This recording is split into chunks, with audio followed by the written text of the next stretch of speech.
You can't fire the owner because Nope. he can't fire himself. Someone's head's going to roll, unfortunately, in this situation. And it's probably Stefanski and Barry. I saw on The Athletic. I don't think that's fair, by the way. Stefanski, that part. I agree. I was saying the other day on my podcast that Barry should be fired. And I said I wouldn't fire Stefanski, but a couple of people made the point of saying, well, if you fire the GM, you got to give him a chance to hire his own coach, which is fair. That's true. Mm-hmm. So I would fire Barry. I would hire a new GM. If that GM thinks Kevin Stefanski's a good coach, wants to stick with him. Right. The situation in Cleveland has escalated with the NFL. Sources indicate GM Andrew Barry is prepared to move on from head coach Kevin Stefanski if he refuses to elevate Shedeur Sanders. The Browns are weighing a major quarterback change. Leadership appears to be aligning behind Sanders and pushing for immediate action. This is a high-stakes decision about control and the team's direction. I think it's unfair for me to comment in I guess, maybe on behalf of the industry. All I can say is this, the time that we spent with Shedeur, and what he's done throughout his college career is impressive. He's an impressive young man. He's a really good quarterback. Sometimes, fit comes into play. And I'd also say this, there are 4 more rounds of the draft. And then maybe lastly, it's less about where you get picked and what you do after you get picked. That's really the most important thing. Getting to know him over the course of the spring, he has a ton of resolve. Andrew Barry appears to be at a breaking point. Pressure from fans and within the organization to play Shedeur Sanders is intensifying. Barry is pushing for a move towards Sanders, while head coach Kevin Stefanski remains cautious about altering the depth chart. The divide is clear. One side wants acceleration, the other a measured rollout. The organization is under heavy scrutiny, and the focus has shifted to when, not if, Sanders sees the field. Has the 4th highest odds of any head coach this season to be fired. He's clearly on the hot seat. It's been a discussion for really a couple of years now, dating back to last season's 3-win season. And he's always had kind of hot and cold seasons. And now the sports books are saying he's 4th on the list. Number 1 is Mike McDaniel of the Miami Dolphins, Brian Dable of the Giants at 2, Shane Steichen at 3, and there is Kevin Stefanski plus 650 to be fired. This has moved beyond tension to outright stubbornness. Rather than elevating Shedeur Sanders, the staff has chosen Dillon Gabriel. The current depth chart looks less like a forward plan and more like resistance to change. Fans have been clear about who they expect to see, yet the organization keeps delaying. Every week without a real evaluation of Sanders slows development and blurs accountability. Cleveland is choosing a conservative approach when a decisive decision is needed, sending a message of uncertainty to both the locker room and the city. Now being the 3rd-string quarterback for the Cleveland Browns, was that so much was made out of unbelievable. He actually made the team as the 3rd-string quarterback. Like that was a big deal. Like that was somewhat of a surprise to a lot of people. He should have been the first pick in the draft. Kevin Stefanski appears to be doubling down to validate his approach. Despite sustained demand from Browns fans to see Shedeur Sanders reflected in chants, merchandise, and constant discussion, he continues to keep Dillon Gabriel in front on the depth chart. The decision functions as an assertion of control rather than a response to momentum. Even with clear signals from the fan base, Stefanski is staying with Gabriel and delaying a full evaluation of Sanders. It is a deliberate choice to maintain his plan and pacing, not to accelerate change. Cleveland is prioritizing continuity over recalibration, keeping any transition to Sanders on hold. But yeah, I mean, the Browns are in a tough spot. They have wasted. You traded a ton of high draft capital to get Deshaun Watson. You've gotten nothing out of Deshaun Watson and missed an opportunity. Like, who knows who they would have drafted. Now, maybe they would have screwed up those picks and the Browns would still be in bad shape. Andrew Berry is likely frustrated watching Dillon Gabriel default to conservative throws while the offense stalls. From a football perspective, this appears to be the hill Kevin Stefanski is choosing to stand on. Keeping Gabriel ahead of Shedeur Sanders has limited the unit's explosiveness and prevented a full evaluation of a higher ceiling option. Drives end quickly, field position flips, and momentum is lost while Sanders remains on the sideline. Fan patience is wearing thin. Each ineffective series intensifies criticism and shifts scrutiny toward the coaching staff's criteria for the depth chart. With every additional snap for Gabriel, the decision reads less like an open competition and more like rigid adherence to a plan that isn't producing results. The optics are clear. A dynamic quarterback sits while a cautious approach keeps the offense in neutral. If this continues, accountability questions will grow inside and outside the building. What performance benchmarks keep Gabriel ahead of Sanders? When will Sanders receive first-team reps in live situations to allow a fair comparison? The front office must decide whether to preserve continuity or pivot toward a timely assessment of Sanders. The longer the current approach stays in place, the more it signals stubbornness rather than adaptation, and the more pressure mounts to realign the plan with on-field output.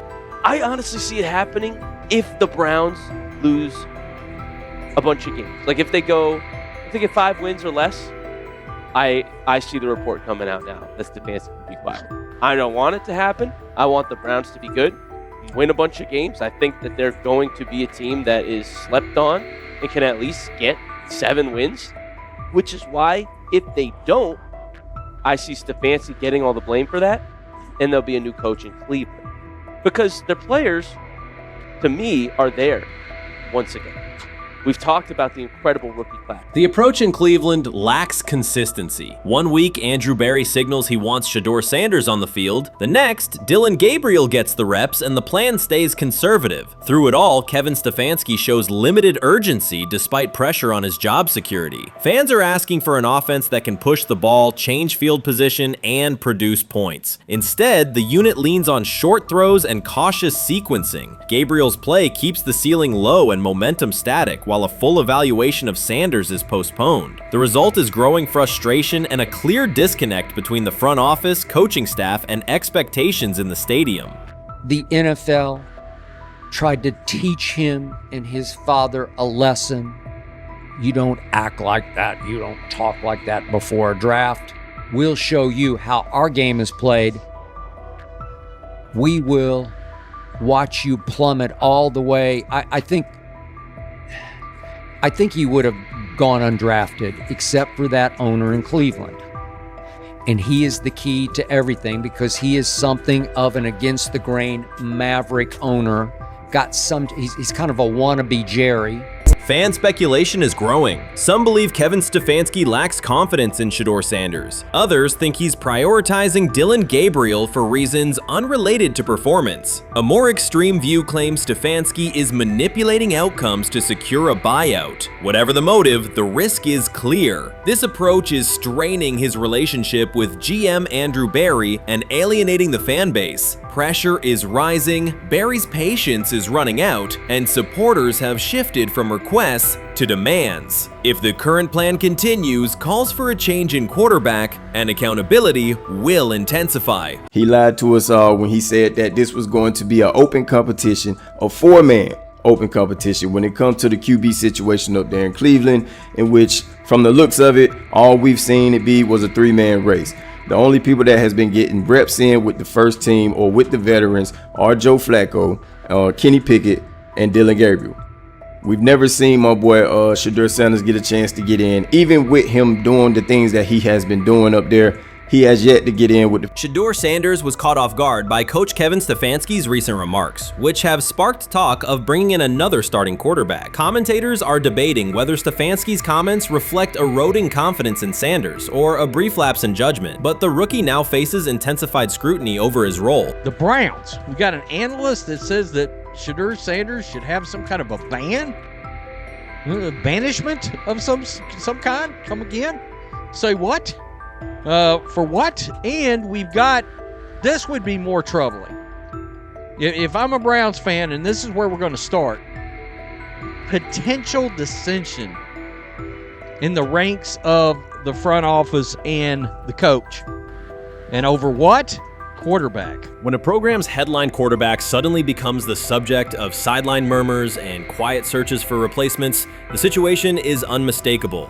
It's a breach of trust. Shedeur Sanders, the passer who put Colorado back in national conversations with his production and profile, has just received a clear message that his job security is in question. Coach Kevin, the assistant previously considered to be in Sanders' corner, made remarks that ignited speculation about changing quarterbacks. Fans, analysts, and even Deion Sanders are now reassessing the team's unity and its true plan for the position. The comment was no accident. It was a deliberate signal that the staff may soon elevate a backup. For perspective, Shedeur Sanders did not step into ideal conditions last season. He was sacked so often that Colorado could have dedicated a locker to every opposing edge rusher who reached him. Could I possibly go to bat for Kevin Stefanski as a great head coach? No, I couldn't. Could you go at bat against him, saying he's a horrible head coach? No, I can't. I think that's why we fall in the middle. I think that's why in a lot of these discussions, and that's why a lot of the rankings, you see him right now in that 15 to 20 range, somewhere in that middle pack of NFL head coaches. I've said earlier, Kevin Stefanski has already been given more head coaches than any coach I've ever seen in Cleveland. Starting with the decision to move on from Baker and him clearly still having another level to get to in Tampa. Last season, Shedeur Sanders often had to operate behind an offensive line that provided minimal protection, yet he still delivered precise throws and critical drives. At times, he seemed to be carrying a struggling roster almost on his own. Despite the constant pressure, he never complained, never threatened to transfer, and never acted entitled. He remained with Colorado because he trusted the program, trusted his father, and believed in the team's larger mission. That loyalty is why Coach Kevin Stefanski's recent statement that the quarterback competition is wide open struck so sharply. The remark implies that Sanders' starting role is insecure, as though the player who absorbed countless hits while holding the offense together is simply another name competing with walk-ons and first-year athletes who are still learning the cadence. This goes beyond ordinary coach language about fostering competition. It introduces genuine uncertainty about the staff's confidence in Sanders and invites speculation that Colorado is actively assessing outside options through the transfer portal. By characterizing the position as vacant, Stefanski has planted seeds of doubt that could quickly evolve into rumors and undermine the stability of the locker room. I'm sorry, but when it comes to quarterback, I'm going to defer to my head coach, generally speaking, especially one with Stefanski's track record and how he's viewed across the league. So this is interesting because it tells you Kevin Stefanski's not a Shedeur Sanders guy. And it also tells us who made these picks. Exactly. The Cleveland Browns made a rather awkward decision in the NFL draft, opting to take quarterback Dylan Gabriel in the 3rd round well before he was expected to fly off the board.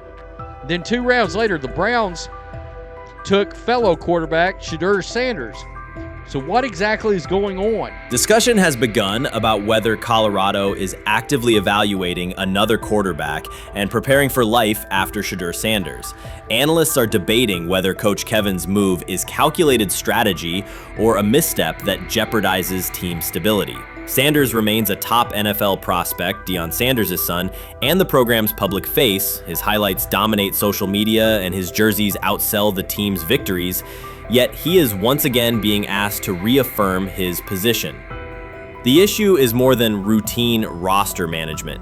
It intersects with the family dynamics that shape the program. By portraying the quarterback job as open, Coach Kevin signals to both Shedeur and Deion that the staff is willing to move on despite Sanders' stature. For Shedeur, sitting through film sessions while hearing talk of potential replacements adds an unwelcome layer of uncertainty to an otherwise proven resume.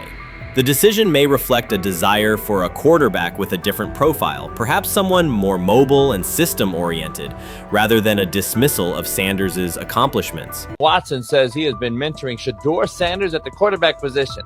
The biggest failure in the NFL is now mentoring quarterbacks.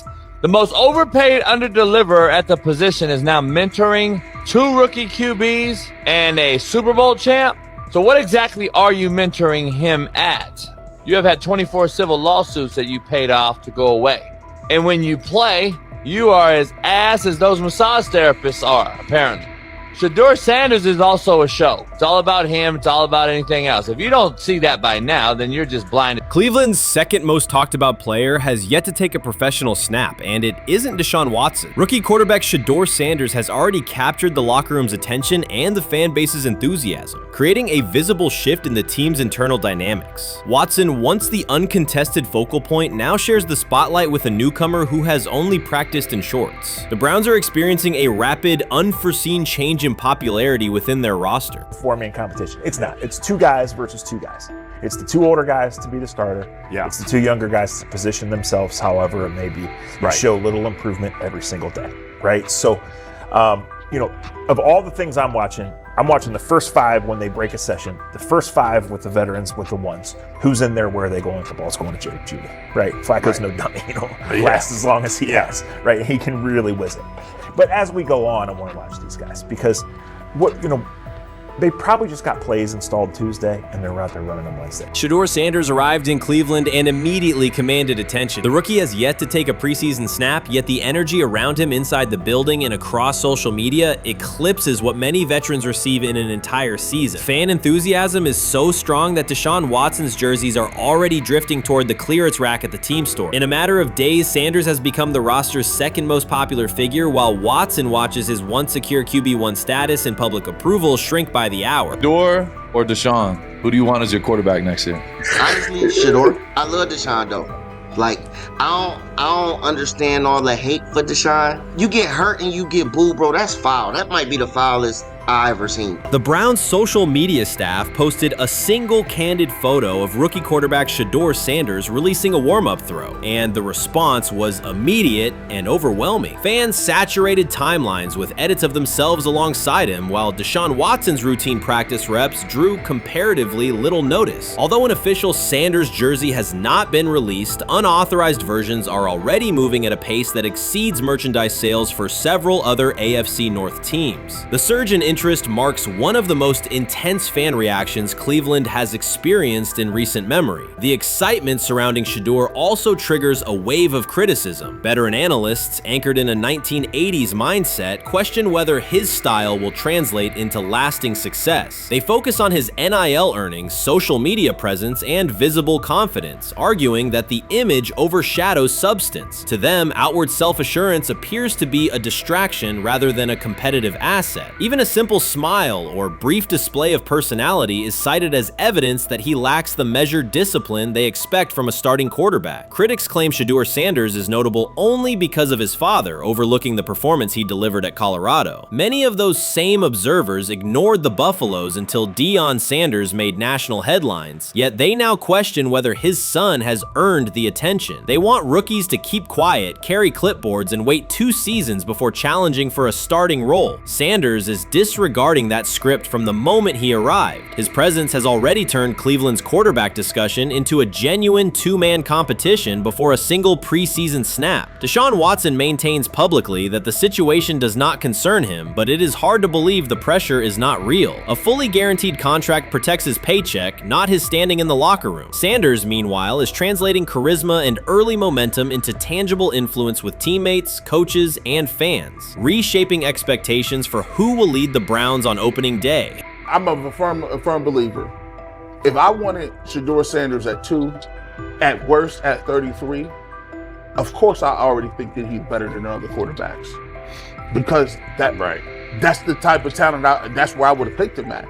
And if he was at 2 or 33 and he still had the same exact skill set, we would be talking about him starting and playing. Right. Well, there'd only be 3 quarterbacks. It'd be here, 3 quarterbacks, not 4. Yeah. But to see move to the 5th round, that's cool. They might have to go along with it. But to me, I think if you ask who got the best tools, I'm going with Shedeur. Shedeur Sanders has not taken a single professional snap, yet discussion about him has split NFL social media into 2 camps. One side already argues he should start immediately. The other worries about what that means for veteran quarterbacks like Deshaun Watson. Reporters now line the perimeter of Browns camp, scrutinizing every inconsistency in Watson's spiral and every precise throw from Sanders during drills. Each well-placed pass is clipped, posted to TikTok, and captioned as evidence of a future QB1. Cleveland is no stranger to quarterback drama, but this situation is different. different. Rather than cycling through another unproven starter, the franchise is dealing with a rookie who entered with more polish, public attention, and perceived readiness than most first-year players. Fans chant Sanders' name before he has appeared in a preseason game, while the established starter works to maintain his relevance. The atmosphere is not yet a full controversy, it is a countdown. Traditional analysts insist on the importance of experience and respecting the process, yet Sanders is progressing on the timeline set by the supporters who already view him as the next leader of the offense.